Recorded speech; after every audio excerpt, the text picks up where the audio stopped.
After creation and expulsion from Eden, God made a promise to Adam and Eve. Despite sin and its consequences, there would be hope of redemption. They were promised that, even after their expulsion from the Garden of Eden, the woman's offspring would crush the serpent's head, symbolizing the ultimate victory over evil. This promise points to the hope of salvation that would come through their descendants. In Moses' case, God promised to free the people of Israel from slavery in Egypt. The promise was that they would inherit the promised land, a land flowing with milk and honey, a symbol of abundance and blessings. This promise was conditioned on the people's obedience and faithfulness to God's laws.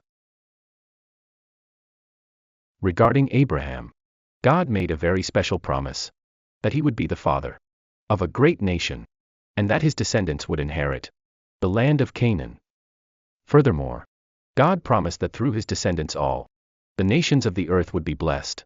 This promise symbolizes the covenant of faith and the hope of a future full of blessings for his people and for all humanity. In short, the promises of the Old Testament reflect the relationship of faith, obedience, and hope that God would fulfill his promises of salvation, land, and blessings, depending on each person's actions and attitudes. How does Jesus Christ fit into these Old Testament promises? 1.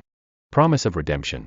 For Adam and Eve, God promised that the woman's offspring would crush the serpent's head, symbolizing the ultimate victory over evil. Jesus, as Eve's descendant, came into the world to defeat sin and evil once and for all, offering salvation to all who believe in him.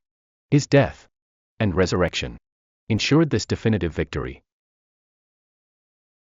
2. Deliverance and the promised land. Just as God promised to free the people of Israel from slavery and give them the promised land, Jesus came to free humanity from sin and death.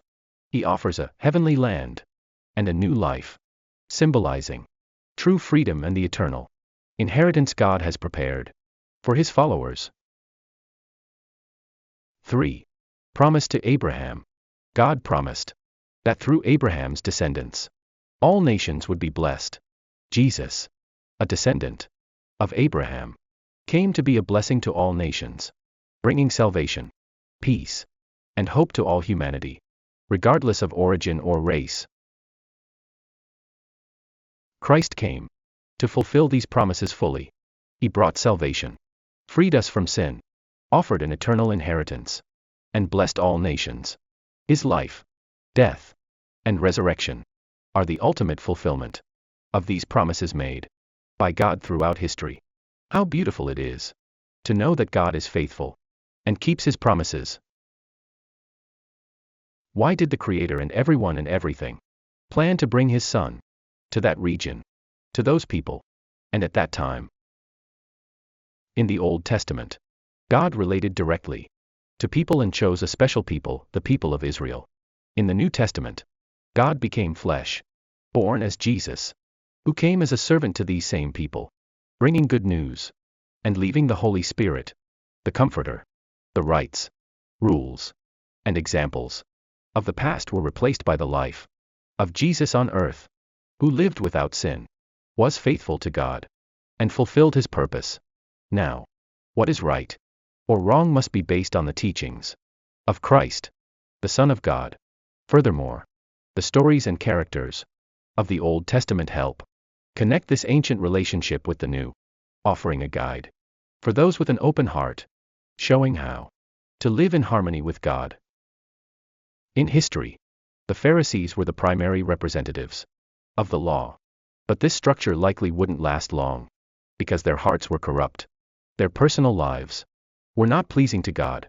The handbook of life, the Bible, could disappear along with them. God was transferring the judgment made by the men of the law to his Son. Revelation 13 verse 8 and Ephesians 1 verses 4 to 5 point to the existence of Christ before the foundation of the world.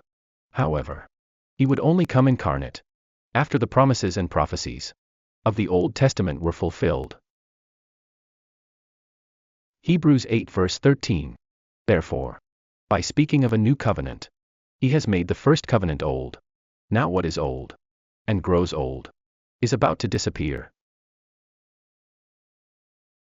Whoever wishes to receive the kingdom of heaven, and the promises of God, which have been made, and will yet be fulfilled, must seek Christ, follow in his footsteps, and thus become a new person.